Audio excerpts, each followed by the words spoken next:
हर हर महादेव। दोस्तों, आज की हमारी कहानी है किस श्राप के कारण राधा और कृष्ण की शादी नहीं हुई। आइए जानते हैं इस कहानी के माध्यम से। दोस्तों, हम जानते हैं कि आपके मन में भी ये सवाल उठता होगा कि भगवान कृष्ण ने राधा से शादी क्यों नहीं की।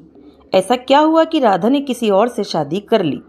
आज हम इस लेख में जानेंगे कि क्या वाकई ऐसा हुआ था या इसके पीछे कोई कहानी है। तो इस लेख को पूरा पढ़ें, क्योंकि इसको पढ़ने के बाद आपके मन में उठने वाले सवाल का जवाब मिल जाएगा। कृष्ण ने राधा से शादी नहीं की क्योंकि भगवान विष्णु को हर बार अपने प्यार से अलग होने का श्राप मिला था। महर्षि भृगु की दूसरी पत्नी दानवों के अधिपति पुलुम ऋषि की पुत्री पौलमी को वध करने पर महर्षि भृगु ने भगवान विष्णु को श्राप दिया था। वध इसलिए करना पड़ा क्योंकि उनकी पत्नी असुरों को छिपा रही थी, लेकिन ऋषि इस बात से अनजान थे। इसलिए ऋषि भृगु ने भगवान विष्णु को हर जन्म में अपने प्यार से अलग होने के दर्द को महसूस करने का श्राप दिया।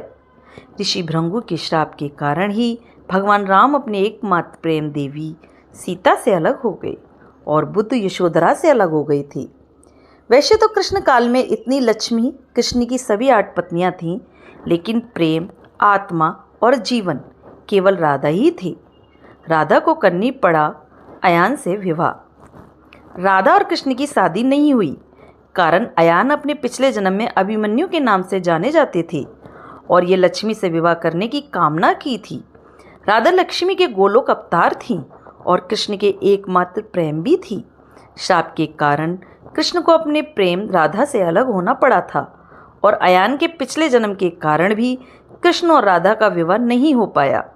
लेकिन अयान और राधा से कोई वास्तविक विवाह नहीं होने दिया, लेकिन उसकी इच्छा के अनुसार वह लोगों के लिए उसकी पत्नी बन गई। राधा और कृष्ण का विवाह, लेकिन भगवान कृष्ण ने राधा की इच्छा से प्रकृति और अन्य भगवान को प्रकट करने वाले सभी रीति रिवाजों के साथ राधा से शादी की, लेकिन समाज के सामने नहीं किया। लोगों के लिए राधा अयान की पत्नी थी, लेकिन वास्तव में वह नहीं थी। उसने केवल अपने पिता के लिए ऐसा करना पड़ा और साथ ही राधा को भी रानी बनने में कोई दिलचस्पी नहीं थी। आखिर ऐसा क्या हुआ था कि भगवान श्री कृष्ण ने रुक्मिणी का हरण कर विवाह किया था। जानिए पूरा सच। राधा और कृष्ण की शादी क्यों नहीं हुई थी। इसका तीसरा कारण है कि कृष्ण ने अपने जन्म के सत्य को छिपाया था, ये जानते हुए कि कृष्ण को कंस द्वारा उनके जीवन का खतरा था। राधा के पिता ने उन्हें जबरदस्ती अयान से शादी करने के लिए कहा, तो कृष्ण ने अपने जादू से कोई विवाह नहीं होने दिया। उन्होंने या तो भी छाया राधा की रचना की थी या फिर वे स्वयं अयान बन गई थी। राधा और कृष्ण का प्रेम, कृष्ण ये साबित करना चाहते थे कि सच्चे प्यार में किसी को हासिल करना जरूरी नहीं। इसीलिए उन्होंने राधा से सभी रीति रिवाजों के साथ विवाह किया, लेकिन केवल भगवान और प्रकृति को सबूत बनाकर, लोगों के सामने नहीं, बल्कि कई कारणों से। जैसे कि मैंने कहा है, राधा और कृष्ण का प्रेम बिना किसी वासना, कामुक इच्छाओं या किसी भी शारीरिक संबंध से शुद्ध था। राधा और कृष्ण का विवाह नहीं हुआ, लेकिन वे प्रेम दिव्य और आध्यात्मिक थे।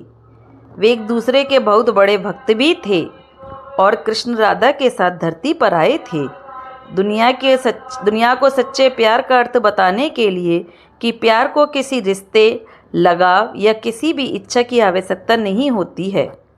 राधा और कृष्ण के विवाह के प्रमाण। राधा कृष्ण ने प्रकृति और भगवान को उनके विवाह का प्रमाण बनाया। इस तरह से कृष्ण ने राधा से विवाह किया। इसीलिए हर राधा अष्टमी पर सभी रीति रिवाजों के साथ राधा कृष्ण के विवाह कराते हैं। इसलिए ज़रूरी नहीं कि दुनिया के लिए प्यार को कोई भी नाम दिया जाए। एक बार भी मिले बिना उन्होंने 100 साल खुशी खुशी बस एक दूसरे को प्यार करने और याद करने में और एक दूसरे से अलग होने के दर्द को महसूस करने में बिताई। बाद में फिर वे लोग गोलोक चले गए। तो दोस्तों, आपको मेरी ये कहानियाँ कैसी लगी? अच्छी लगी हो तो प्लीज़ लाइक करें, सब्सक्राइब करें, शेयर करें। कहानी देखने के लिए, सुनने के लिए आपका बहुत बहुत धन्यवाद।